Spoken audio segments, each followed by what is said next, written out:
What is going on, ladies and gentlemen? AJ Good here at the House of Masks, where we unbox and review cool stuff almost every single day, and I apologize in advance if this is a little hard to get through. I am still very, very sick. I have got the Omnicorn variant.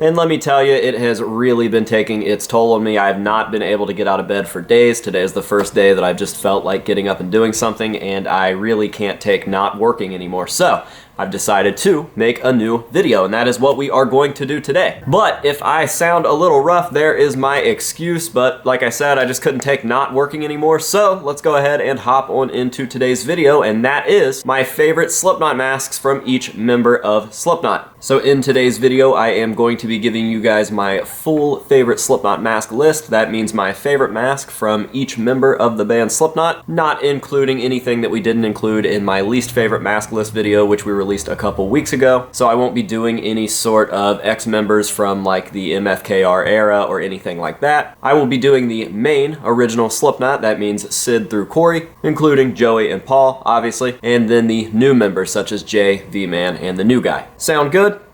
Good. But first, let's hear a word from today's sponsor. And that sponsor is, of course, the Ridge Wallet. The Ridge Wallet. It's light, sleek, and industrial. It doesn't fold or awkwardly bulge in your back pocket, and it's easy carry in the front pocket as well. This wallet holds up to 12 cards and has room for cash. And there are over 30 colors and styles to choose from, including burnt titanium and carbon fiber. The Ridge Wallet has over 45,000 5-star reviews, and if my math is correct, that's at least 3 5-star reviews. The durable material that these wallets are made out of means that they come with a lifetime guarantee, and that means you could literally carry this wallet every single day for the rest of your miserable life. And if it breaks, you get a new one for free. The Ridge is going to replace it. The Ridge has been working with us long enough for you guys to know exactly what's coming up. You know they gave you guys a discount code through my channel, so just head over to www.ridge.com/masks, that is MASKS, and use the discount code MASKS, again, MASKS, and you will not only receive 10% off of your order, but you will also get free international shipping and returns. Huge thank you to Ridge for continuing to support the channel. We appreciate you guys. Now on with the video.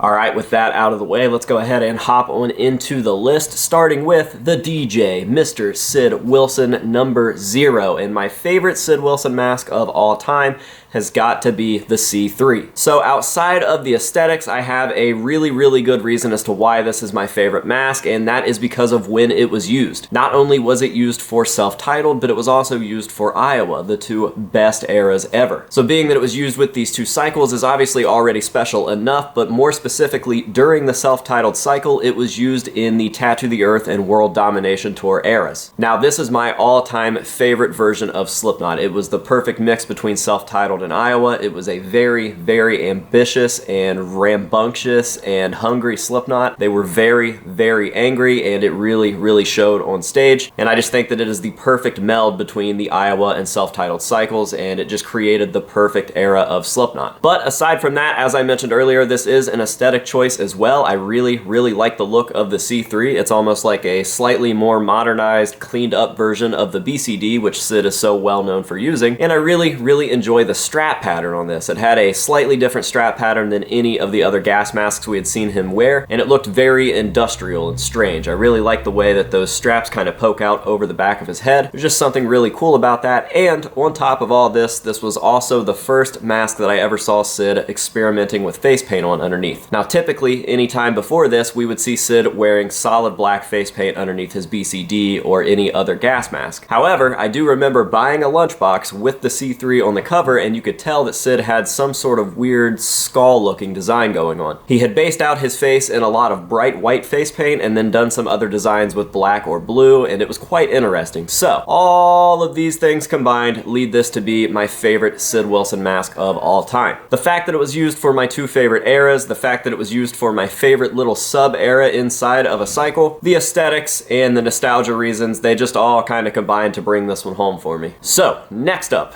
Joey Jordison. Rest in peace. Now my Joey pick is going to be the exact same for the exact same reasons. It is going to be the mask that Joey used during the Tattoo the Earth and World Domination cycles, which means that it was clearly used in self-titled, and oddly enough, it was also used for Iowa as well. So my choice is going to be the Kerrang Awards or Gods of Metal Joey. Not only because it was used for my two favorite album cycles, which was a rare occurrence for Slipknot masks, and not only because it was used for the Tattoo the Earth tour cycle, which is my favorite cycle inside of any of the Slipknot cycles. But aesthetically, I've got to say, this is hands down absolutely Joey's coolest mask. This mask is just everything that was good about any of the Joey masks, especially from the self-titled and Iowa eras. It was clean yet crazy, it was pretty yet spooky, it used black and red, which was pretty infamous for Joey's colors, and yeah, it just works. It is a phenomenal looking mask, definitely my favorite. So again, lots of reasons to choose this one, but the Gods of Metal / Kerrang Awards Joey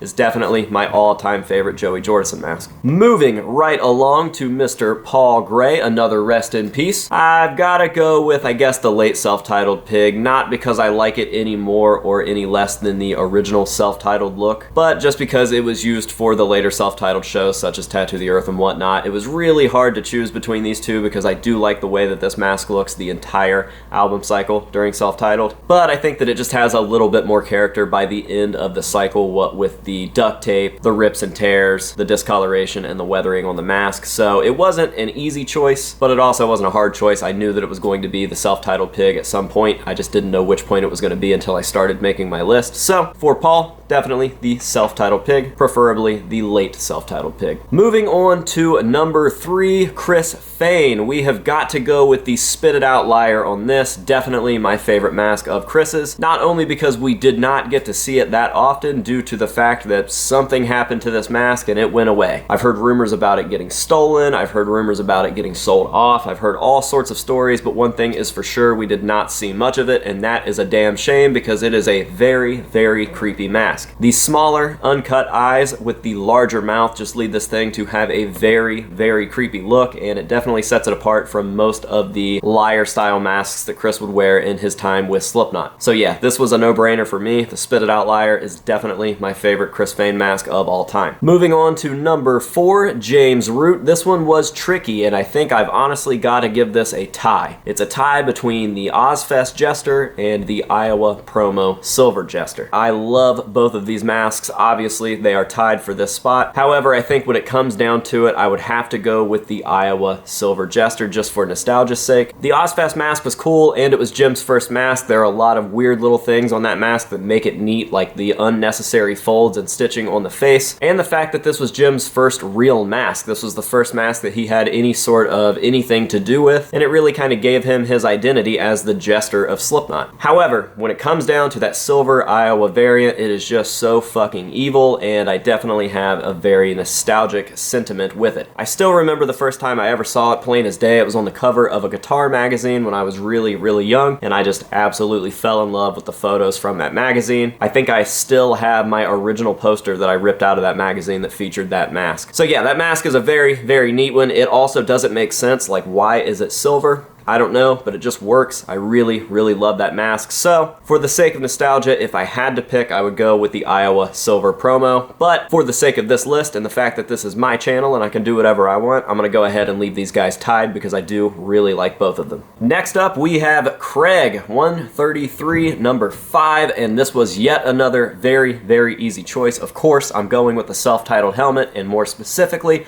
I'm going with the late self-titled helmet. There is just something about this piece that makes it one of the coolest Slipknot masks in history, and I really think that that is because it encapsulates everything that was cool about the original masks. They just took random shit and threw it together and got lucky because it worked. Like, who in their right mind would have ever thought, you know what, I'm gonna take this child's space helmet, I'm gonna spray paint it black, I'm gonna throw this random full-face gas mask on it, I'm gonna put some nails through this thing, and it's just gonna work out phenomenal. The mask doesn't look like anything, it doesn't really seem inspired by anything, it really just seems like they put a bunch of shit together and got really lucky, and we got the self-titled Craig helmet. And oddly enough, everything about this piece is also rare. Those helmets are extremely rare, The correct gas mask is extremely rare, especially with all the pieces such as the nose cup, and even the nails are extremely rare. Everything about this piece is super rare, and that makes it hands down one of the coolest pieces of Slipknot history, and definitely my choice for Mr. Craig. And that brings us along to Mr. Clown, Shawn Crahan, number 6. Gotta go with the bald Tattoo the Earth, just for sentimental reasons. I absolutely fell in love with this mask as a kid because there were no real images of this when I was a kid. The closest that we got was that same lunchbox that I was talking about earlier with a very distorted image of Slipknot, more specifically a really distorted image of Clown. And even then, it's not really the bald Tattoo the Earth, that is the Bold Hawk, but still, this is what I'm talking about. This stuff was so hard to find back in the day that I think the only pictures that I saw of this Tattoo the Earth Clown for the longest time were some bloody photos of it during a Halloween show in 2000. However, this is most certainly my favorite clown mask of all time. It is just the perfect moment of madness captured in a sculpt with an amazing paint job. I don't know, it just looks fucking evil. Now, when you match that with the fact that, again, this was used during my favorite little sub-cycle during self-titled,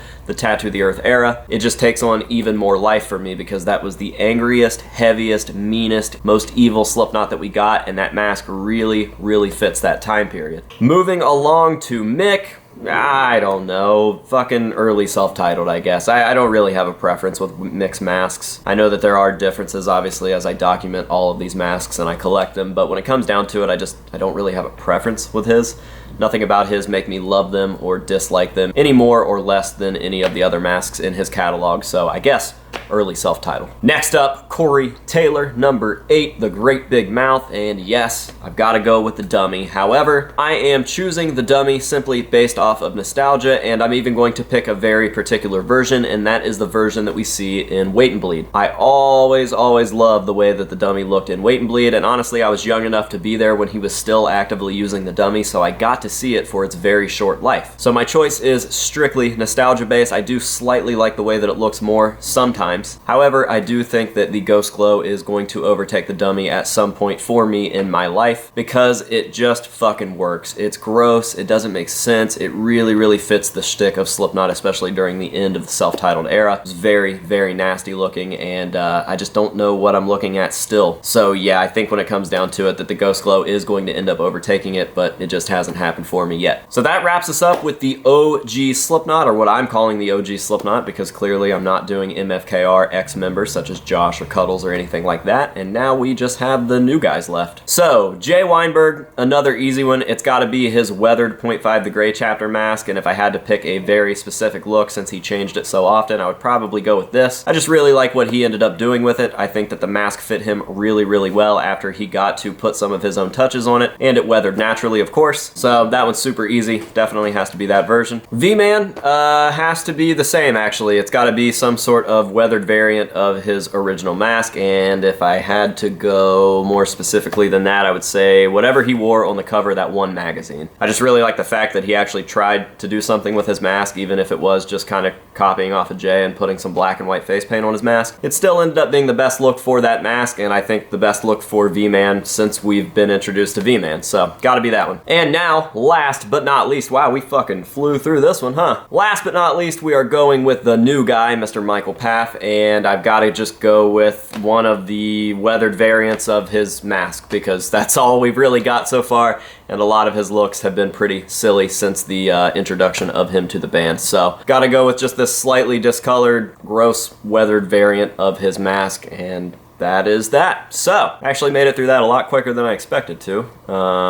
What do I do now? Do I juggle or something? I don't know. It's been a while since I've made a video. Alright guys, so there is my list. Let me know down below what your guys' favorite mask from each member of Slipknot is. I am very curious to see it, especially after that least favorite Slipknot mask video that we shot not too long ago, because a lot of you guys had some really interesting lists. With all of that being said, we are going to go ahead and close this one down. Thank you guys very much for watching. I am sorry that you had to listen to my dreaded sick voice this entire time. I'm sure it was terrible, but thank you for suffering through with me anyways. So, until next time, this has been AJ Good here at the House of Masks telling you to say no to drugs and alcohol, and also no to the Omnicorn variant because it's not very fun.